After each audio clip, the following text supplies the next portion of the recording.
Describe the aviation techniques of the concrete arrows. Well, concrete can't really fly, Stephen, can it? Because it's very heavy. Well, you're saying jumbo jet isn't heavy? Good point. It needs a lot of thrust. Well, you can. So when you're in an aeroplane, you can hear that noise, which is them filling it with helium. Assuming that's what the noise is, and that's how it works. Yeah. Yes, We're just waiting for the cabin to fill with helium, and then we will float gently up and then across the sea. Imagine the conversations you'd have in the plane if it was filled with helium. It does stuff to your ears, so that's what you are hearing, but it sounds normal. Good point. We look to you for all this information. We're very grateful for it. Well, naturally, of course, you are quite right in the sense that there have never been any flying vehicles built of concrete.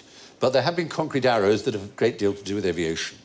And we go back to the early days of aviation in a country that was expanding perhaps more rapidly than any economy has ever expanded, and that was the place... America. The United States of America, yes. And there's a large landmass, and they had... arrows to show the way across it? Well, yes. They had... Is that how big this was the even arrows faster. were? No. No.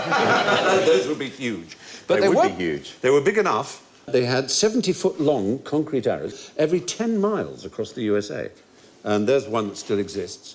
In 1933, they stopped the programme because radio advances and so on had meant they were unnecessary for navigation. But before that, they really needed to find a way that aeroplanes didn't have to dive down into towns to look and see where they were, which before Ask for direction. Yeah, basically. Going down along the high street. Where am I?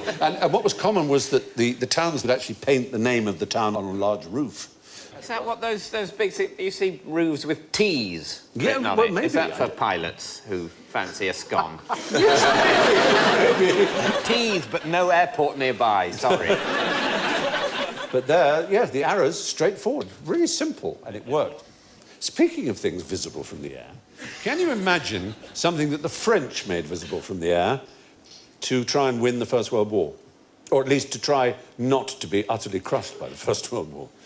Something for the German spotter planes to see? Yes. The fake weaponry or something like a that? Wooden great tanks or something? Big baguette. It was a fake something. Fake Eiffel Tower.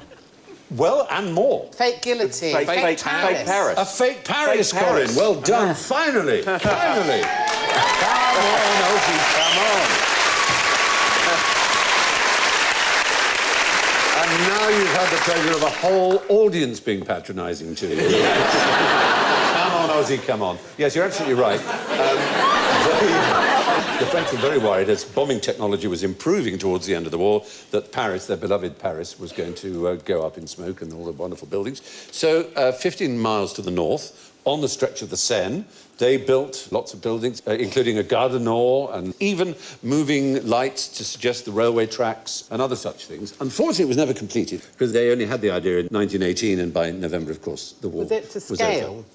From the air, yes, I think it was. Not like that London in Legoland. No, not like that. Thank you for watching. Do remember to subscribe to the QI channel and click here to watch more videos.